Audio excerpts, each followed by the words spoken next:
오늘은 이제는 주 안에서 빛이라. 이제는 주 안에서 빛이라 하는 제목으로 우리 하나님 말씀 함께 나누도록 하겠습니다.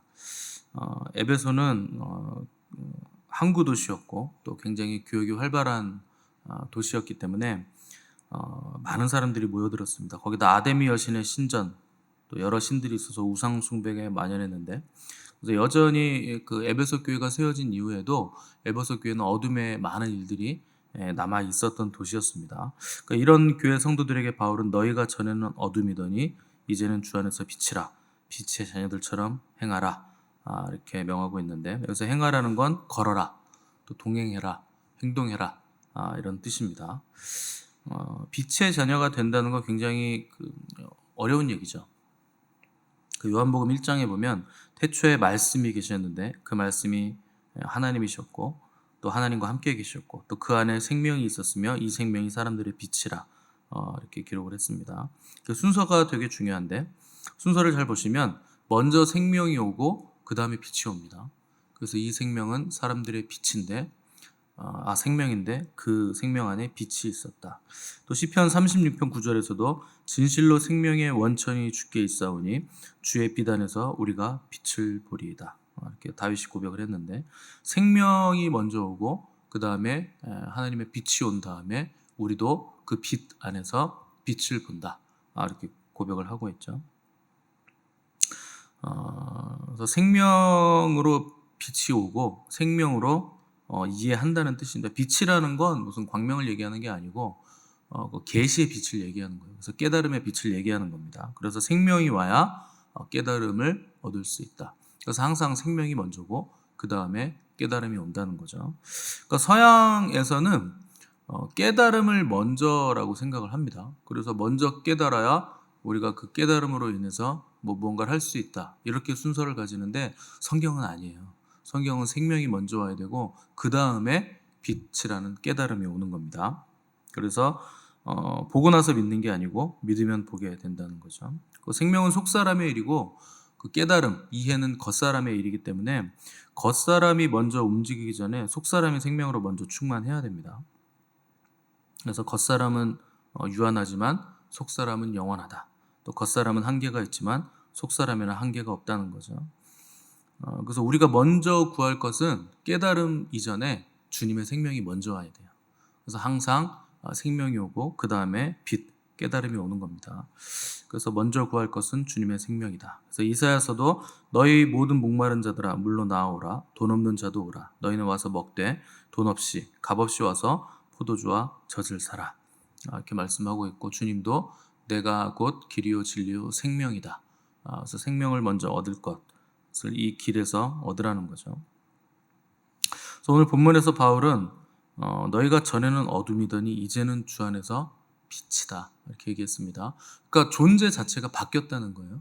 그래서 빛의 자녀들처럼 행하라는 것은 어둠인데 빛처럼 연기하라는 게 아니고, 빛이 되었으니 이제는 빛의 자녀들답게 너희들이 행해야 된다는 거죠. 존재 자체가 바뀌었다는 겁니다.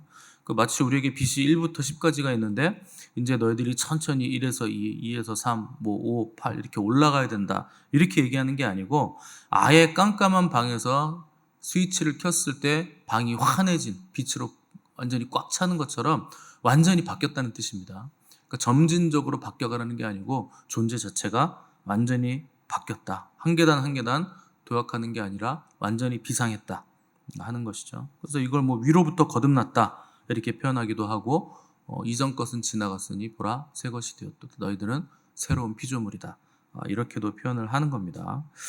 근데 어떤 분들은 빛인 것 같은데 어떤 분들은 아직 좀 덜 된 빛 같고, 마치 우리가 점진적으로 빛이 밝아지는 것 같은 느낌을 받는 이유가 있죠. 왜 그러냐면 우리가 얼만큼 빛으로 나아가느냐에 따라 달라지는 겁니다. 그러니까 우리가 점점 더 빛이 밝아질 수 있는 존재들이 됐다는 게 아니고, 우리가 나아가지 않아서 얼마간의 어둠이 우리 안에 남아 있다는 거예요.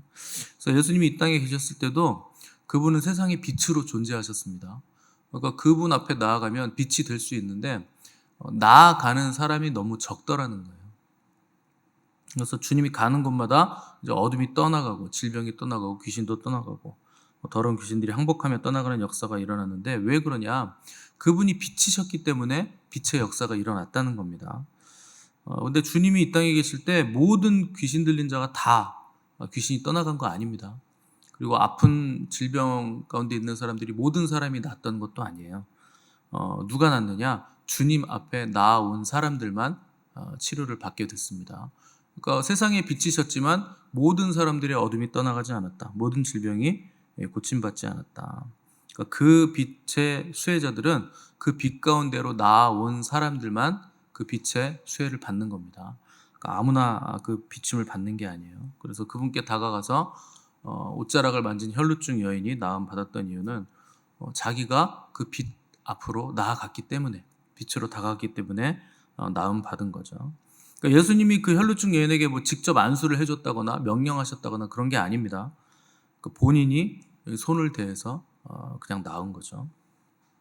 그래서 주님의 빛은 모든 사람에게 동일하게 비춰주십니다.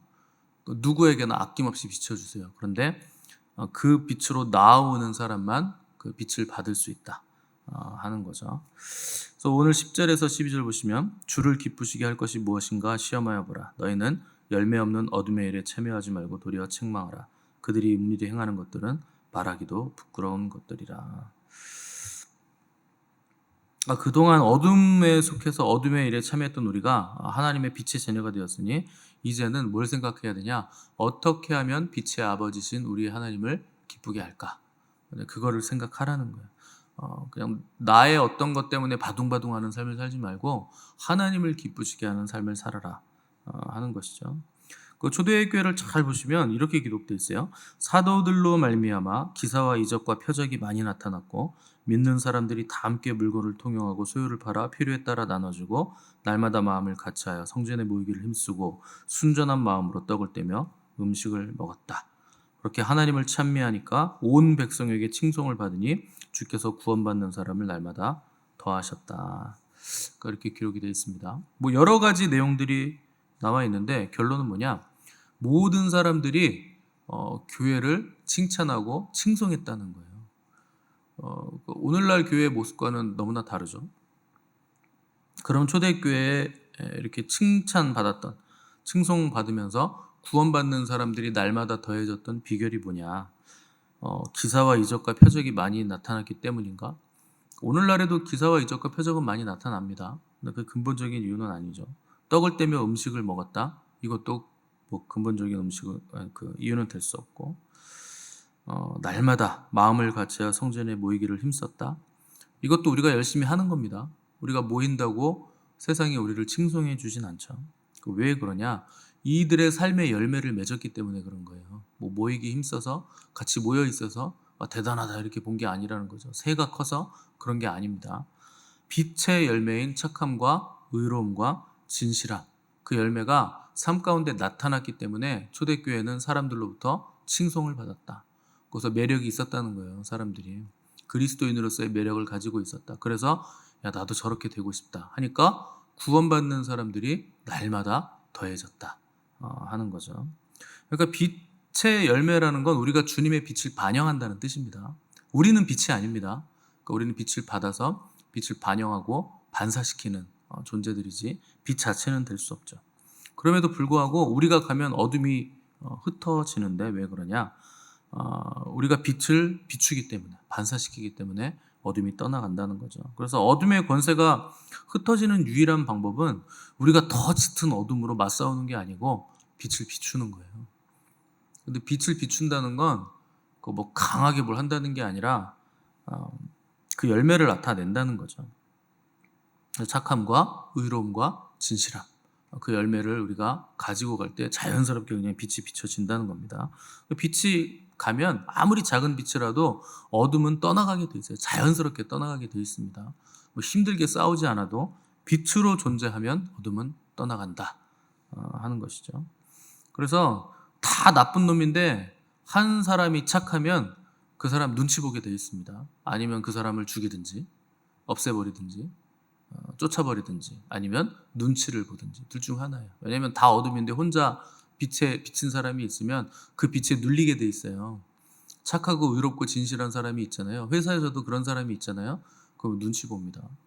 그래서 함부로 이렇게 불법적인 일을 할 때 쉽게 못하죠. 그 빛이 옆에 있으니까 어둠들이 힘을 못 쓴다는 거예요. 그래서 주님도 이같이 너희 빛을 사람 앞에 비치게 하여 저희로 너희 착한 행실을 보고 하늘에 계신 너희 아버지께 영광을 돌리게 하라. 그 빛으로 존재만 하라는 거예요. 그러면 다 하나님께 영광이 돌려진다 하는 거죠. 그 착한 행실이라는 그 헬라어가 착한이라는 칼로스인데 이게 인간의 몸으로 적용했을 때는 건강하다라는 뜻입니다. 선하다는 건 건강하다는 뜻이에요. 그 다음에 제사 드리는 제물에게 쓸 때는 흠이 없다라는 뜻이고, 또 미학적으로는 매력적이다, 아름답다 라는 뜻이고, 또 도덕적으로는 이게 선하다, 착하다 이런 뜻을 가지고 있습니다. 그러니까 매력적이고 건강하고 선한 그리스도인이 되라, 그런 행실을 가져라 이런 뜻이에요. 그러니까 굉장히 도덕적이고 윤리적인 의미가 강할 수밖에 없는 단어죠. 그래서 그리스도인의 매력이라는 건 사실 윤리 도덕 수준 이상 뛰어넘는 겁니다. 그런데 그것도 포함하고 있는 거예요. 흠이 없지만 윤리 도덕 수준으로서 착함도 기본적으로 가지고 있다는 거죠. 그게 하나님을 기쁘시게 해드리는 삶이고 세상 사람들에게도 매력적인 그리스도인으로서 자기를 나타내는 삶이라는 거죠.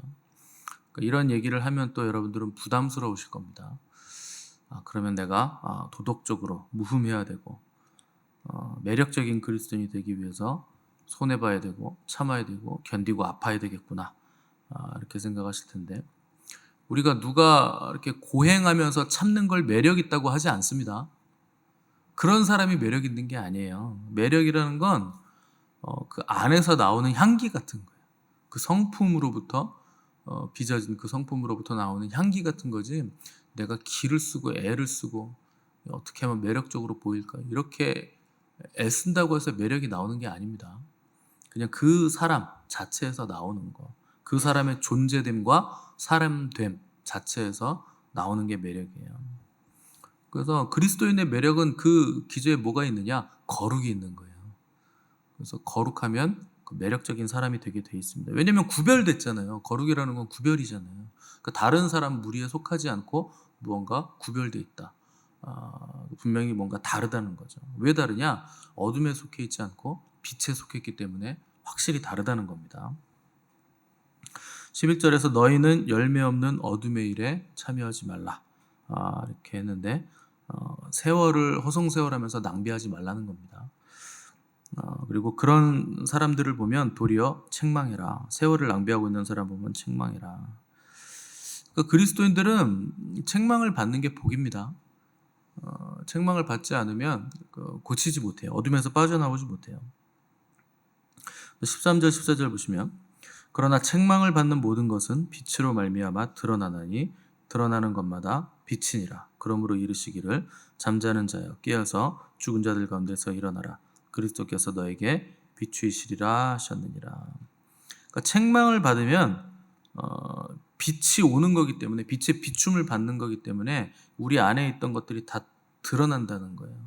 드러나게 되면 빛을 받아서 드러나기 때문에 드러나면 빛이 된다는 겁니다. 여러분, 책망이 얼마나 그게 감사합니까? 내 안에 어둠이 있는데 책망이라는 빛이 비춰졌기 때문에 더 이상 어둠이 아니고 밝게 드러났으니까 이제는 빛이 됐다는 거예요. 그래서 책망은 우리에게 꼭 필요하다는 거죠. 책망이 없으면 어둠에 그대로 있을 것이기 때문에. 그래서 하나님은 물은 내가 사랑하는 나의 자녀를 책망한다, 사랑하는 자를 책망하신다 이렇게 말씀하셨죠.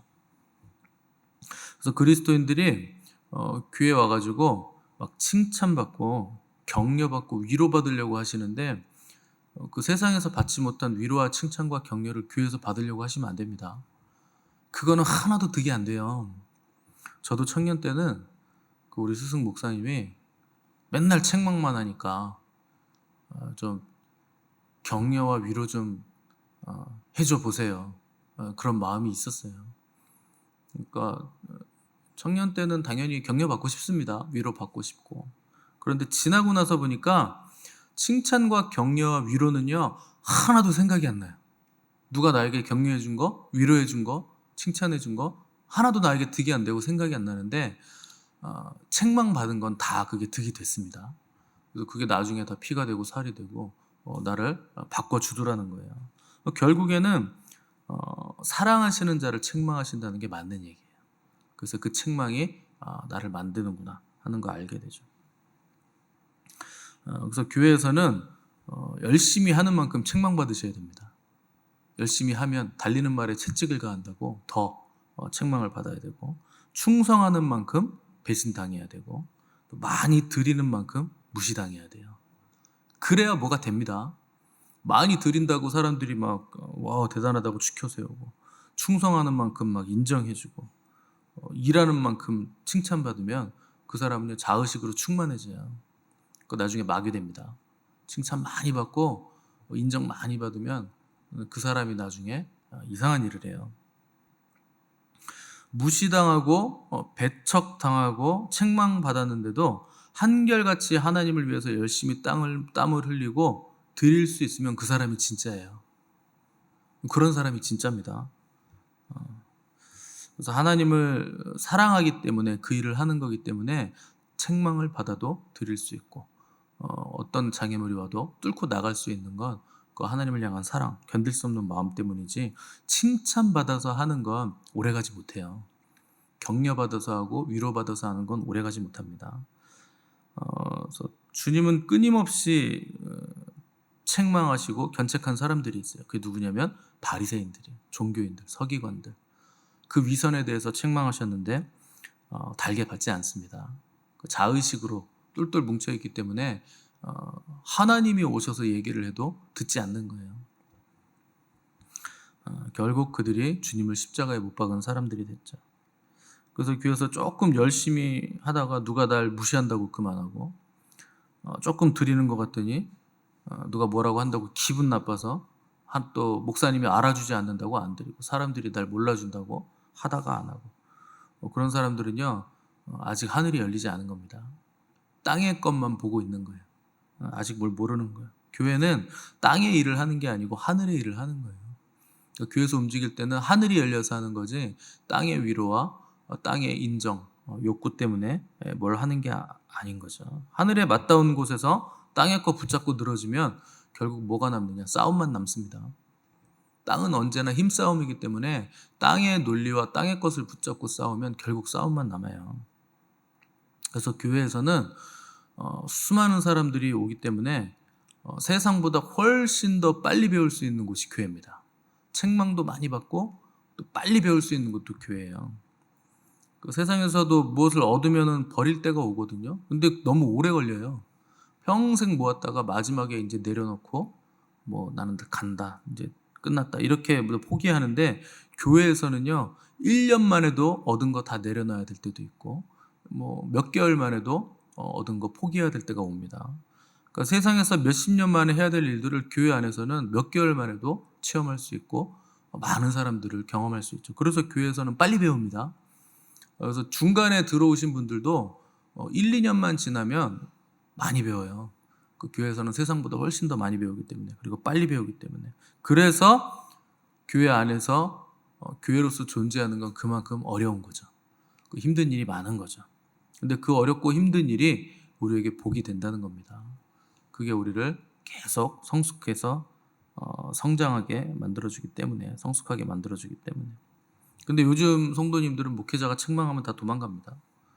기분이 나빠서 도망가는 거죠. 여러분 잘 생각해 보시면 기분이 나쁜 이유는 내 영이 기분 나쁜 게 아니에요. 육체의 소욕과 죄성이 기분이 나쁜 겁니다. 목회자가 책망했을 때 기분이 나쁘잖아요. 그 죄성이 기분 나빠하는 거고, 육체의 소욕을 못하니까 그것 때문에 기분이 나쁜 거죠. 그러나 빛의 사람은 책망을 받아야 됩니다. 그래야 어둠에 속한 일들을 버릴 수 있기 때문에. 그래서 설교를 들을 때도 좋은 설교 찾아서 여기저기 메뚜기처럼 다니시는 분들은 평생 그러고 다닙니다. 어디 한 군데 정착 못해요. 내 귀, 간지러운 귀를 긁어줄 설교를 찾아다니기 때문에. 기도 받을 때도 좋은 말 해주는 기도보다 나쁜 점 지적해주는 말씀 듣는 걸 좋아하셔야 됩니다. 아니면 언제 고치고 언제 성장합니까? 제가 여러분 그 목욕실에 들어왔는데 기도해 주는데, 아이 잘 되고 있어요. 잘하고 있어. 좋아요. 아유 어제보다 1cm 더 나갔어요. 괜찮아요. 좋습니다. 잘 되고 있는 거예요. 아, 괜찮아요, 괜찮아요. 그런 건 신경 쓰지 마세요. 무조건 잘 되고 있는 거예요. 이러면 여러분들이 성장하실 것 같습니까? 아니, 뭐 성장하겠죠. 여러분들 훌륭하시니까. 근데 더뎌요.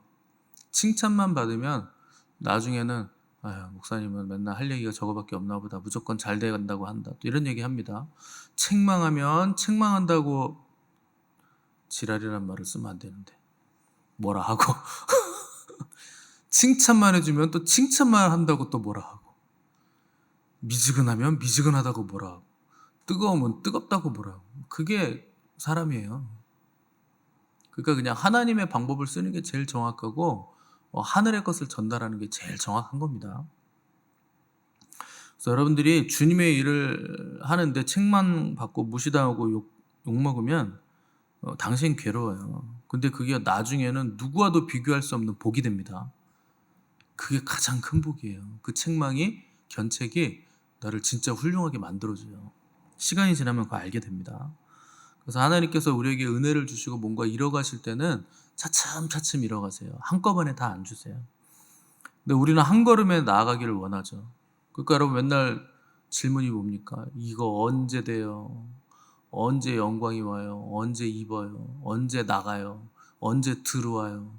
뭐 언제 됩니까? 차츰차츰 되는 거죠. 한 방에 은혜가 오잖아요. 감당이 안 돼요. 그리고 여러분들이 한 방에 다 받으면 마귀에게 다 뺏깁니다. 그러니까 내 그릇보다 큰 게 오면 다 흘러 넘치지 그걸 어떻게 담아냅니까? 이미 그릇이 넘쳤는데. 그래서 차츰차츰 우리에게 은혜를 주시고 책망하시고 이끌어 가시면서 그릇의 용량을 넓히세요. 담을 수 있을 그릇을 만들어 가시는 거죠. 그래서 은혜가 오면 그 다음에 뭐가 오느냐? 그릇을 넓히는 과정이 오는데 그게 고난입니다. 책망이 와요. 그 고난과 책망과 어려움이 우리의 그릇을 넓혀줍니다. 계속 두드리는 거예요.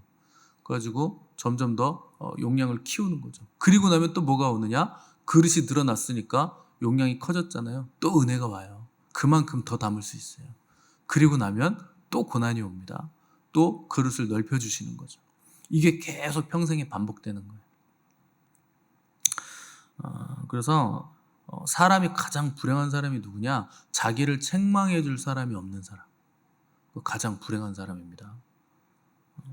그러면은 이제 혼자 천상천하 유아독존이 되는 거죠. 그러면 이제 목자가 없기 때문에 갈 길 몰라 방황하게 되는 거죠. 그래서 제일 바보 같은 사람이 선생 두기를 싫어하는 사람. 그 어리석은 사람이에요. 그 청년들도 누구 말 듣는 거 이제 됐다 뭐라 하라 뭐라 이렇게 얘기하면 이제 꼰대라고 무조건 이렇게 나가는데 회사 다녀보세요. 꼰대 없으면 일 안 돼요. 여러분들이 회사 다닐 때 그 누구의 눈치도 보지 않고 사장이나 윗사람 없이 똑같이 열심히 일할 수 있겠습니까? 눈치를 봐야 열심히 일하죠. 아니면 훌륭한 사람인 거고. 근데 대부분은 윗사람이 없잖아요. 자연히 부러집니다. 약간 긴장이 돼야 성과가 나오는데 그 꼰대가 없으면 그게 안 되는 거예요. 그래서 가장 불행한 사람은 지도자 없는 사람, 선생 두기를 싫어하는 사람은 어리석은 사람이죠. 그런데 선생이 있고 책망하고 복된 길로 인도해 주는 사람이 있으면 그 사람 복된 사람이에요. 그래서 여러분 우리의 선생, 우리의 주님이 되신 우리 주님을 의지하시기 바랍니다. 그분의 말씀이 우리를 이끌어 가시는 거예요. 그래서 그분을 철저하게 의지하시고 빛 대신 주님의 자녀로서, 빛의 자녀로서 날마다 착함과 의로함과 진실함의 열매를 맺어가시기 위해 힘쓰고 애를 쓰시고 하나님이 어떻게 하면 기뻐하실까 고민하시면서 풍성함을 이뤄가시는 복된 저 여러분들 되시기를 간절히 바랍니다.